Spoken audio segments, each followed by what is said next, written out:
क्या आपको ऐसा लगता है कि आप अपनी माइंड का ज्यादा से ज्यादा फायदा उठा रही हैं या आप इसकी इमेंस पावर को यूज करने के लिए स्ट्रगल करते हैं? द सोर्स बुक में न्यूरोलॉजिस्ट और प्रोफेशनल कंसल्टेंट तारा स्वाट बताती हैं कि अपनी डिजायर को हासिल करने के लिए आपको अपने माइंड की पूरी पावर का यूज करना होगा। इसका मतलब ये समझना है कि दिमाग आपके इमोशंस, सोचने के अलग अलग तरीकों और लॉ ऑफ अट्रैक्शन के टाइम खुद को कैसे बदलता है।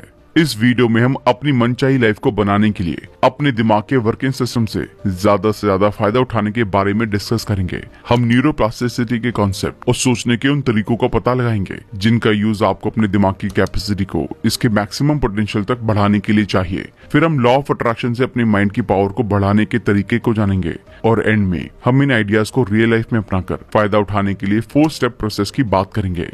लेकिन इससे पहले कि आप इस वीडियो में खो जाएं, अगर आप हमारे चैनल पर पहली बार आए हैं तो हमारे चैनल को सब्सक्राइब जरूर कर देना। हमारा चैनल YouTube के बेस्ट समरी चैनल में से एक है। हमारी वीडियोस कभी कभी थोड़ी लंबी हो सकती है क्योंकि हम वीडियो और बुक के कंटेंट पर कभी भी कॉम्प्रोमाइज नहीं करते, इसलिए वीडियो को एंड तक देखना बहुत जरूरी है। तो चलिए फिर शुरू करते हैं। सबसे पहले समझते हैं सोचने के 5 तरीके। पहला है नेगेटिव पर बहुत ज्यादा भरोसा ना करें। स्वॉट कहती हैं नेगेटिव बिलीफ्स या आपको नेगेटिवली मोटिवेट करने वाली चीजों पर बहुत ज्यादा भरोसा ना करें, क्योंकि ऐसी चीजें आपके पॉजिटिव माइंडसेट पर हावी हो सकती हैं और आपकी सेल्फ ग्रोथ में बड़ी रुकावट बन सकती हैं। जैसे आप अपनी जॉब को लेकर बार बार ये सोचने लगते हैं कि इतने कम पैसों में खर्च कैसे चलेगा और इसके अलावा मुझे दूसरी जॉब भी नहीं मिल पाएगी। तो आपकी ये नेगेटिव इंस्पिरेशन आपको इतना ज्यादा नेगेटिव करने लगेगी कि पॉजिटिव मोटिवेशन पर हावी हो जाएगी और पॉसिबिलिटी है कि कुछ टाइम बाद ऐसा सच में हो जाए। नेगेटिव इन्फ्लुएंस की वजह से हमारी प्रोडक्टिविटी खराब हो जाती है, जिससे परफॉर्मेंस खराब होने लगती है और प्रमोशन नहीं मिल पाता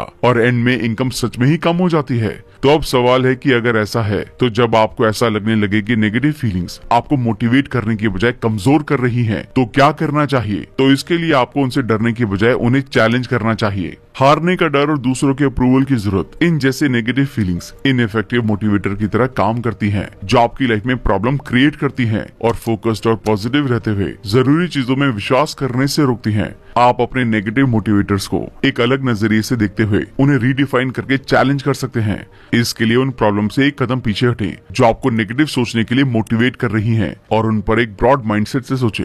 इस बारे में सोचें कि अब से 5 साल बाद आपकी प्रॉब्लम्स कैसी होंगी। अगर आपका जवाब है कि अच्छी हो जाएंगी, तो इस बारे में परेशान होने की कोई जरूरत नहीं है। आप अपने पॉजिटिव साइड पर ध्यान दें और ये अपने आप टाइम के साथ ठीक होती जाएंगी और इससे आपको कोई फर्क भी नहीं पड़ेगा। अपनी हर उस प्रॉब्लम के साथ ऐसा करें जो आपको नेगेटिवली इन्फ्लुएंस करती है, क्योंकि ये तरीका आपको अपनी हर प्रॉब्लम से इंडिविजुअली डील करने में हेल्प करता है ताकि उनका आप पर और आपके पॉजिटिव मोटिवेशन पर कम इफेक्ट पड़े।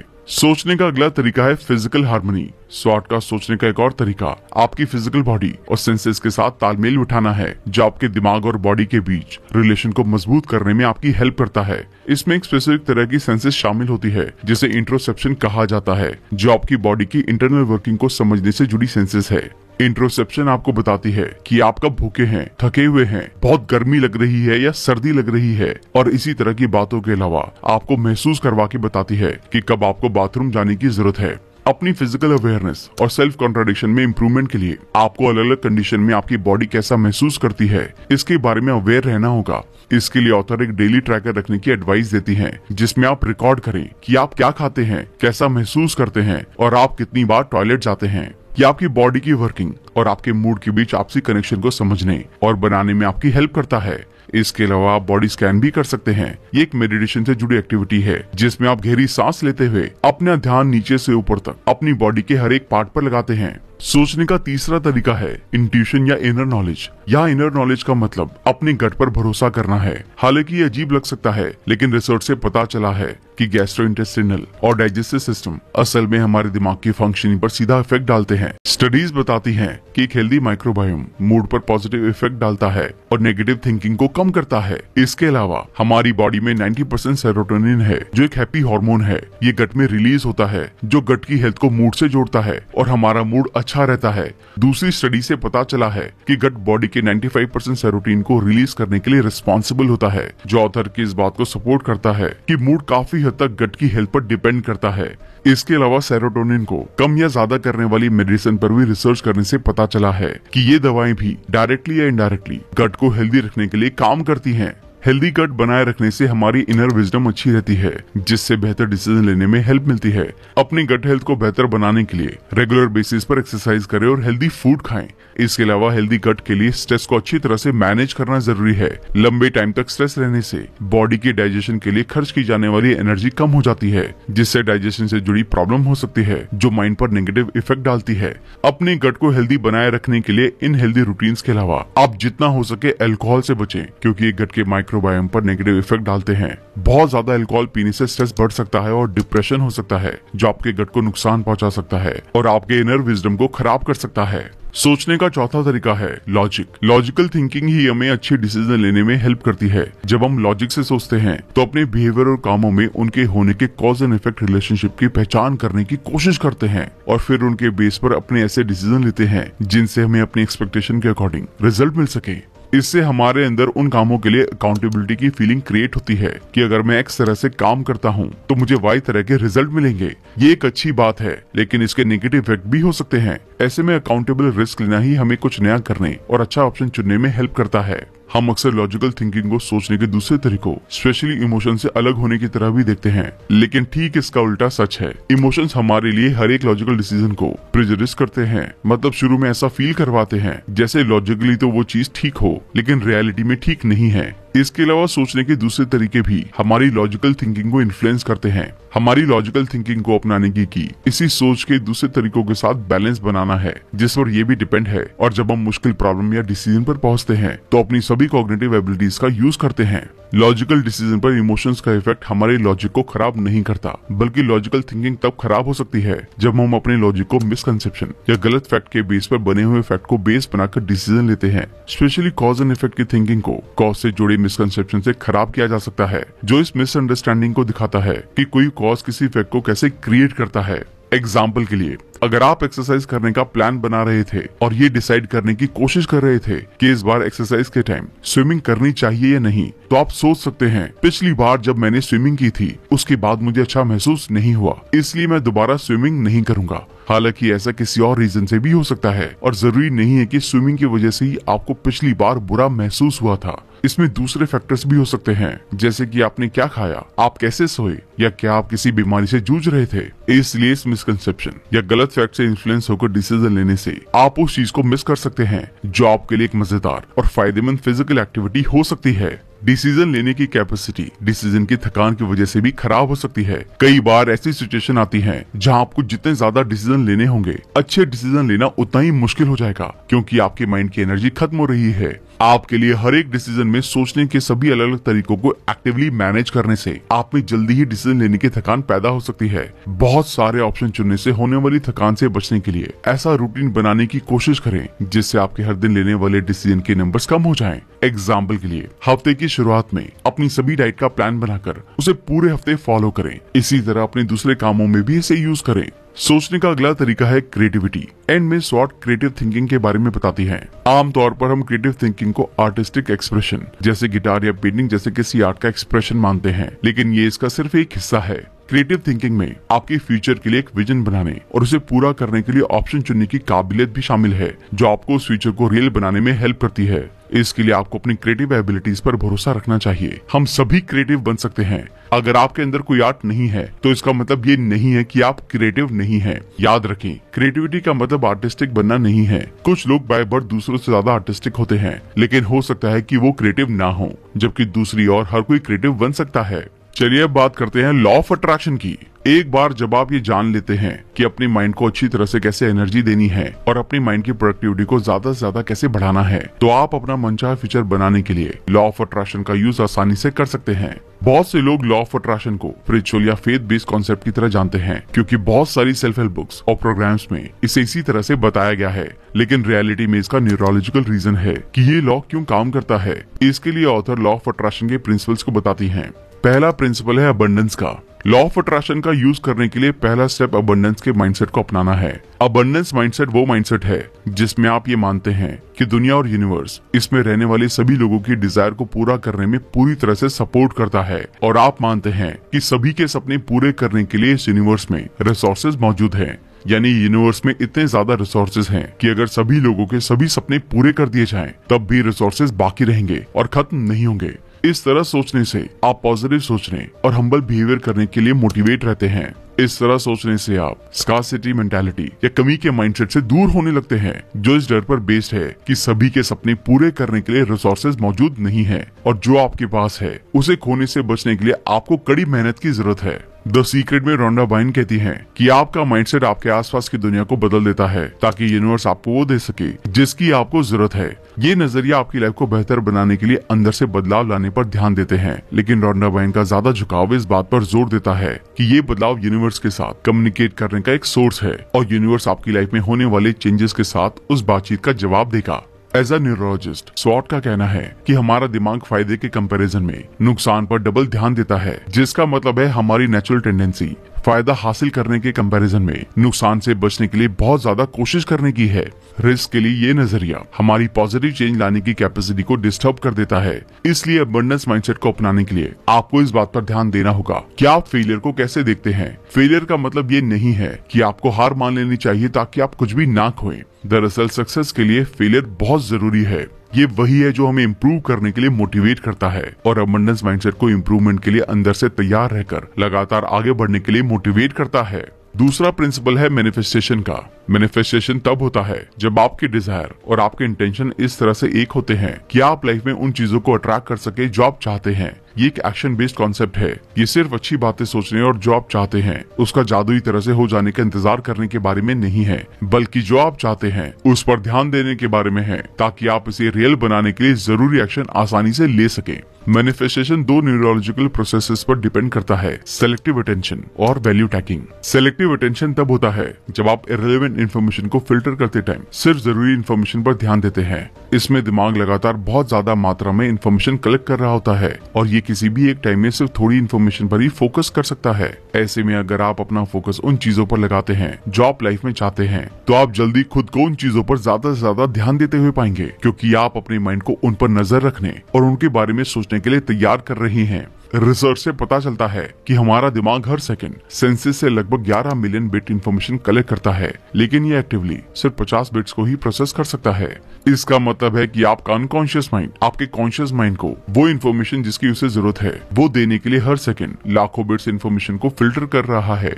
जब आप अपने माइंड को कुछ चीजों पर ध्यान देने के लिए तैयार करते हैं, एग्जाम्पल के लिए जो चीजें आप लाइफ में चाहते हैं, तो आप अपने दिमाग को उन पर ज्यादा ध्यान देने के लिए ट्रेन कर रहे होते हैं, जिससे सिलेक्टिव अटेंशन बायस हो सकता है। ये बायस आपको उस चीज पर ध्यान देकर फायदा पहुंचा सकता है जिसे आप मैनिफेस्ट करने की कोशिश कर रहे हैं। मैनिफेस्टेशन का दूसरा न्यूरोलॉजिकल प्रोसेस वैल्यू टैगिंग है। इसका मतलब आपकी ली गई इन्फॉर्मेशन को इमोशनल वैल्यू देने से है। जैसा कि पहले बताया गया है, इमोशन हमारी सोच को बहुत इन्फ्लुएंस करते हैं और हमारे एक्शंस और डिसीजन पर असर डालते हैं। इसलिए उन चीजों के साथ एक मजबूत और पॉजिटिव इमोशनल वैल्यू जोड़ना जो आपको अपने गोल की तरफ बढ़ने में हेल्प करती है, आपके बिहेवियर को बेहतर बनाएगा और आपको उन चीजों को ज्यादा हासिल करने के डायरेक्शन में और तेजी से आगे बढ़ाएंगे।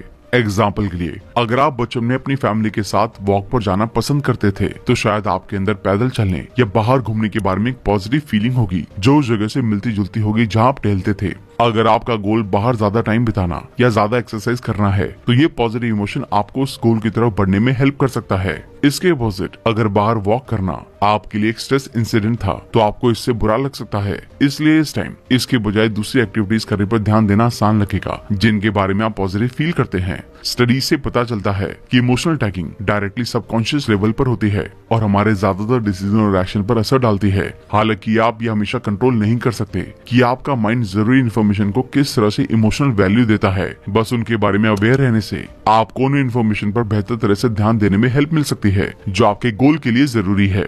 चलिए 4 स्टेप प्रोसेस के बारे में जानते हैं जो आपकी पूरी जिंदगी को बदल सकते हैं। ये वो जगह है जहां आप अब तक सीखी गई हर चीज को अप्लाई करेंगे।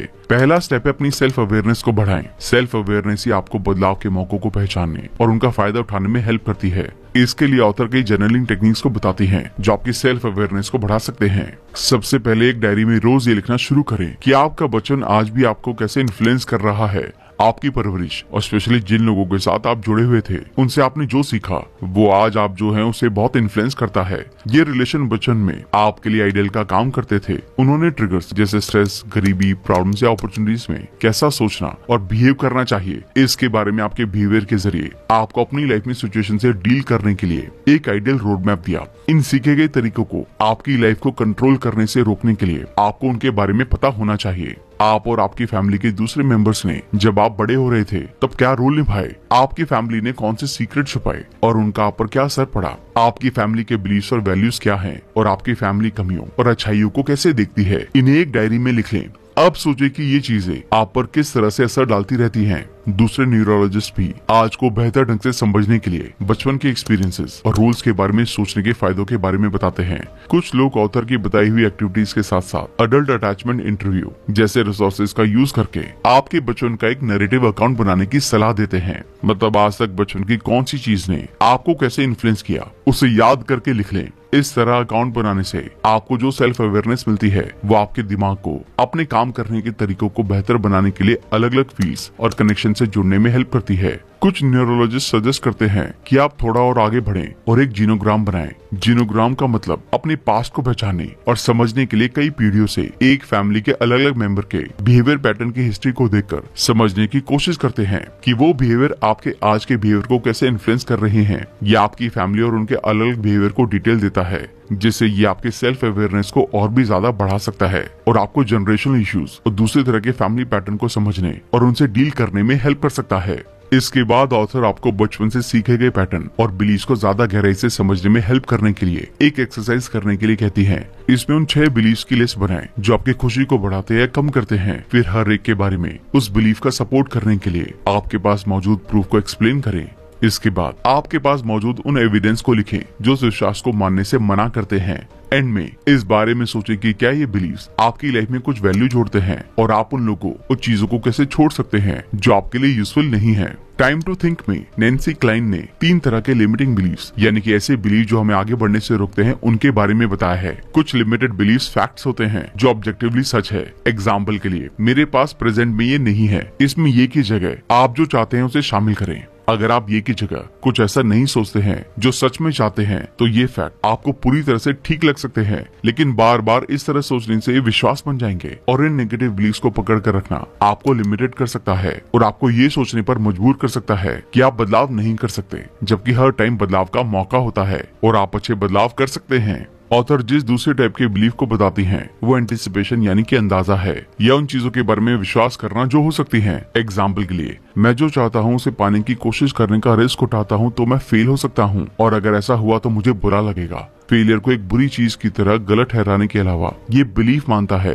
कि कुछ गलत होगा, जबकि रियलिटी में हर बार ऐसा नहीं हो सकता। इस लिमिटेड बिलीफ को दूर करने के लिए इस तरह सोचें, मैं कोशिश करता रहूंगा तो एक दिन जरूर कामयाब बनूंगा। तीसरा लिमिटेड बिलीफ बेसिक कॉन्सेप्ट है। ये हमारी दुनिया के बारे में बेसिक बिलीफ हैं जिनका हमें अक्सर एहसास भी नहीं होता। एग्जाम्पल के लिए मैं इसके लायक नहीं हूँ। जब भी आप अपने आप को ऐसा कहते हुए पाएं तो इसकी जगह आप जिसके लायक बनना चाहते हैं उसे कहें। इस तरह करके आप अपने लिमिटेड बिलीफ को दूर करके ग्रोथ की तरफ बढ़ने लगेंगे। दूसरा स्टेप है एक्शन बोर्ड क्रिएट करें। ये आपके दिमाग को हर दिन आपके गोल्स को याद दिलाकर आपके मनचाहे बदलाव लाने के लिए इंस्पायर करेगा। इस पर अपने गोल से जुड़ी बातें, फोटो और पिक्चर्स को लगाएं और इसे ऐसी जगह लगाएं जहां आप इसे हर दिन देख सकें। तीसरा स्टेप है ज्यादा अवेयर बने। आप डेलिबरेटली अपना ध्यान अपने एक्सपीरियंस पर इस तरह से दें जैसे वो सच में हो रहे हैं। मतलब आपको वो करना है जिसे आमतौर पर हम माइंडफुलनेस के नाम से जानते हैं। प्रेजेंट मोमेंट में रहना आपको अपने पुराने बनाए हुए उस पैटर्न से बाहर ले जाता है। आपको उन पुराने बिलीव्स को हटाने में हेल्प करता है जो आपको आगे बढ़ने में हेल्प नहीं करते हैं और ऐसे नए बिलीव्स बनाने में सपोर्ट करता है जो आपको हेल्प करते हैं।